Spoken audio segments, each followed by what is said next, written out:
हमारा एक भी बार खाली ना गया और काफिरों अर्थात हिंदुओं को मारने का सौभाग्य मुझे प्राप्त हुआ तथा अपने ही घोड़ों को काटकर उनका कच्चा मांस खाना पड़ा। भूख तथा कच्चा मांस खाने से सेना में बीमारी फैल गई। नमस्कार दोस्तों, आज हम बात करने वाले हैं विश्व के सबसे भीषण युद्धों में से एक, जिसे भारत की स्वतंत्रता की पहली लड़ाई भी कहा जाता है। 15 जून 1576 को लड़े गए हल्दी घाटी के युद्ध के बारे में। इस युद्ध के परिणाम के विषय में अलग अलग इतिहासकारों के अलग अलग मत हैं। अधिकांश इतिहासकारों का मानना है कि इस युद्ध में महाराणा प्रताप को पराजय का सामना करना पड़ा था। आज की इस वीडियो में हम जानेंगे कि उस व्यक्ति ने इस युद्ध के बारे में क्या कहा जो व्यक्ति स्वयं उस युद्ध में मौजूद था। अकबर द्वारा भेजे गए सभी संधि प्रस्ताव या फिर कहा जाए कि महाराणा प्रताप को अधीनता की बेड़ियों में जकड़ने के सभी प्रस्ताव ठुकरा दिए गए, तो अकबर ने मान सिंह तथा आसिफ खां को 5000 की शाही सेना के साथ 3 अप्रैल 1576 को मेवाड़ के लिए रवाना कर दिया। इस युद्ध में अकबर का एक दरबारी भी साथ गया था जिसका नाम था अब्दुल कादिर बदायूनी। यह अकबर के दरबार में इतिहासकार तथा अनुवादक के पद पर कार्यरत था, जिसने अकबर के लिए रामायण तथा महाभारत का फारसी में अनुवाद किया था। यह इस्लाम धर्म का कट्टर अनुयायी था। बदायूनी ही वह व्यक्ति था हल्दी घाटी युद्ध का आंखों देखा हाल अपनी पुस्तक मुंततक उत तवारीख में लिखा है। जब इसने आसिम खां से इस मुहिम पर साथ चलने की इच्छा जाहिर की तो आसिफ खां ने कहा कि आप एक इतिहासकार हैं, आप क्यों इस युद्ध का हिस्सा बनना चाहते हैं। तो बदायूनी ने जवाब दिया कि वहां जब हिंदुओं का खून बहेगा अपनी दाढ़ी से लगाकर जिहाद करके आऊंगा। इससे आप समझ सकते हैं कि बदायूनी अपने इस्लाम की खातिर कितना धर्मानंद था। और यह अपनी पुस्तक मुंतखब उत तवारीख में क्या लिखता है। बदायूनी लिखता है, जब मानसिंह और आसफ खां गोगुंदा से 7 कोस पर दर्रे घाटी के पास शाही सेना सहित पहुंचे तो राणा लड़ने को आया। राणा अर्थात महाराणा प्रताप। आगे बदायूनी सेना की स्थिति के बारे में लिखता है, ख्वाजा मोहम्मद रफी बख्शी, सियाबुद्दीन ग्रोह, पाइंदा कज्जाक, अली मुराद उजबक और राजा लूणकरण तथा बहुत से शाही सवारों सहित मानसिंह हाथी पर सवार होकर मध्य में रहा और बहुत से प्रसिद्ध जवान पुरुष हरावल के आगे रहे। हरावल अर्थात सेना की वह टुकड़ी जो युद्ध में सबसे आगे रहती है। बदायूनी आगे लिखता है कि चुने हुए आदमियों में से 80 से अधिक लड़ाके सैयद हासिम बारह के साथ हरावल के आगे भेजे गए और सैयद अहमद खां बारह दूसरे सैयदों के साथ दक्षिण पार्श्व में रहा। शेख इब्राहिम चिश्ती के रिश्तेदारों अर्थात सीकरी के शहजादों सहित काजी खां बाम पार्श्व में रहा। मेहत्तर खां चंदावल में। चंदावल अर्थात सेना की वह टुकड़ी जो युद्ध में सबसे पीछे रहती है। बदायूनी आगे लिखता है, राणा कीका अर्थात महाराणा प्रताप। राणा कीका ने दर्रे के पीछे से 3000 राजपूतों सहित आगे बढ़कर अपनी सेना के 2 विभाग किए। एक विभाग ने, जिसका सेनापति हाकिम खां सूर था, पहाड़ों से निकलकर हमारी हरावल पर आक्रमण किया। भूमि ऊंची नीची, रास्ते टेढ़े मेढ़े और कांटों वाले होने के कारण हमारी हरावल में हड़बड़ी मच गई, जिससे हमारी हरावल की पूरी तौर से हार हुई। हमारी सेना के राजपूत, जिसका मुखिया लूणकरण था और जिनमें से अधिकतर वाम पार्श्व में थे, भेड़ों के झुंड की तरह भाग निकले और हरावल को चीरते हुए अपनी रक्षा के लिए दक्षिण पार्श्व की तरफ दौड़े। इस समय यहाँ अल बदायूनी अपने बारे में लिखता है कि मैंने, जो कि हरावल के खास सैन्य के साथ था, आसफ खां से पूछा कि ऐसी स्थिति में हम अपने और शत्रु के राजपूतों की पहचान कैसे करें। उसने उत्तर दिया कि तुम तो तीर चलाए जाओ, चाहे जिस पक्ष के आदमी मारे जाएं, इस्लाम को तो उससे लाभ ही होगा। इसलिए हम तीर चलाते रहे और भीड़ ऐसी थी कि हमारा एक भी तीर खाली न गया और काफिरों अर्थात हिंदुओं और काफिरों को मारने का सौभाग्य मुझे प्राप्त हुआ। इस लड़ाई में 12 के सैयदों तथा कुछ जवान वीरों ने रुस्तम की सी वीरता दिखाई।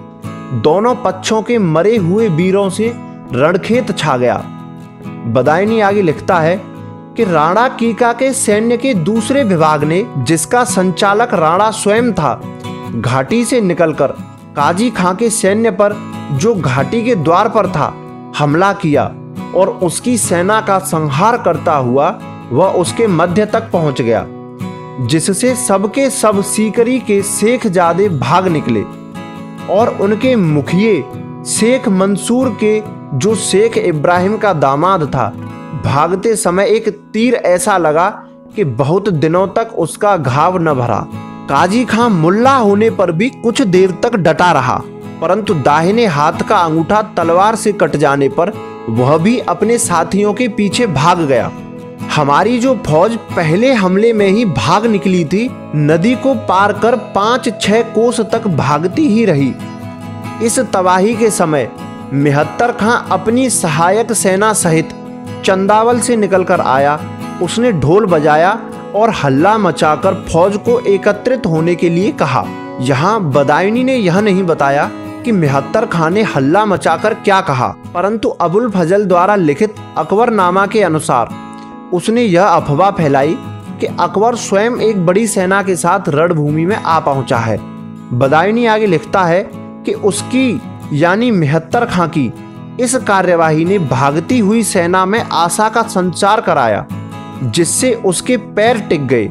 ग्वालियर के राजा मान के पोते राम शाह ने, जो हमेशा राणा की हरावल में रहता था, ऐसी वीरता दिखाई जिसका वर्णन लेखनी की शक्ति से बाहर है। मान सिंह के वे राजपूत जो हरावल के बाम पार्श्व में थे, भगे, जिससे आसिफ खां को भी भागना पड़ा और उन्होंने दाहिने पार्श्व के सैयदों की शरण ली। वही आसिफ खां जिसके साथ बदायूनी स्वयं तीर चला रहा था। बदायूनी आगे लिखता है कि यदि इस अवसर पर सैयद लोग टिके न रहते तो हरावल के भगे हुए सैन्य ने ऐसी स्थिति उत्पन्न कर दी थी कि बदनामी के साथ हमारी हार होती। यहाँ से आगे बदायूनी हाथियों की लड़ाई व महाराणा प्रताप के रणभूमि छोड़कर जाने के बारे में कुछ स्पष्ट न लिखकर बहुत ही संक्षेप में लिखता है, जिसका कारण यह भी हो सकता है कि अल बदायूनी आसिफ खां के साथ था, परंतु आसिफ खां के साथ वह खुद के भागने का उल्लेख नहीं करता है। परंतु जिस व्यक्ति ने उसकी पुस्तक मुंतखब उत तवारीख का अंग्रेजी में अनुवाद किया है, वह लिखता है कि हमारा ग्रंथकर्ता अर्थात अल बदायूनी भी आसिफ खां के साथ भागा होगा। यही कारण रहा होगा कि वह आगे के युद्ध का कुछ विस्तृत वर्णन नहीं कर पाया है। यह पुस्तक उदयपुर राज्य का इतिहास, जिससे हमने अल बदायूनी की मुंतखब उत तवारीख का हिंदी अनुवाद प्राप्त किया है, उसके लेखक ने कुछ अपने विचार लिखे हैं। वो लिखते हैं कि हिंदुओं के साथ मुसलमानों की लड़ाई का मुसलमानों का लिखा हुआ वर्णन एक पक्षीय होता है, तो भी मुसलमानों के कथन से ही निश्चित है कि शाही सेना की बुरी तरह दुर्दशा हुई थी। अब हम राजपूताने की पुस्तकों आदि के आधार पर बात करें तो महाराणा नीले घोड़े चेतक पर सवार थे। उसने अपने घोड़े को चक्कर दिलाकर कुंवर मानसिंह से कहा कि तुमसे जहां तक हो सके बहादुरी दिखाओ, प्रताप सिंह आ पहुंचा है। यह कहकर उसने मानसिंह पर भाले का वार किया, परंतु उसके हौदे में झुक जाने से महाराणा का बर्छा उसके कवच में ही लगा और वह बच गया। इस समय महाराणा के घोड़े के अगले दोनों पैर मानसिंह के हाथी की सूंड के सिरे पर लगे, जिससे उसकी सूंड में पकड़ी हुई तलवार से चेतक का पिछला एक पैर जख्मी हो गया। महाराणा ने मानसिंह को मारा गया समझकर घोड़े को पीछे मोड़ लिया। हल्दी घाटी से अनुमान 2 मील दूर बलीचा गांव के निकट एक नाले के पास बने हुए शिवालय के निकट चेतक का देहांत हुआ, जहां उसका चबूतरा बना हुआ है। युद्ध के बाद शाही सेना की स्थिति के बारे में बदायूनी लिखता है कि शाही सेना को यह भय था कि रात के समय कहीं राणा उन पर टूट न पड़े, इसलिए रक्षार्थ उन्होंने सब मोहल्लों में आड़ खड़ी कर दी और गांव के चारों तरफ खाई खुदवाकर इतनी ऊंची दीवार बनवा दी कि घुड़सवार उसको फांद न सके।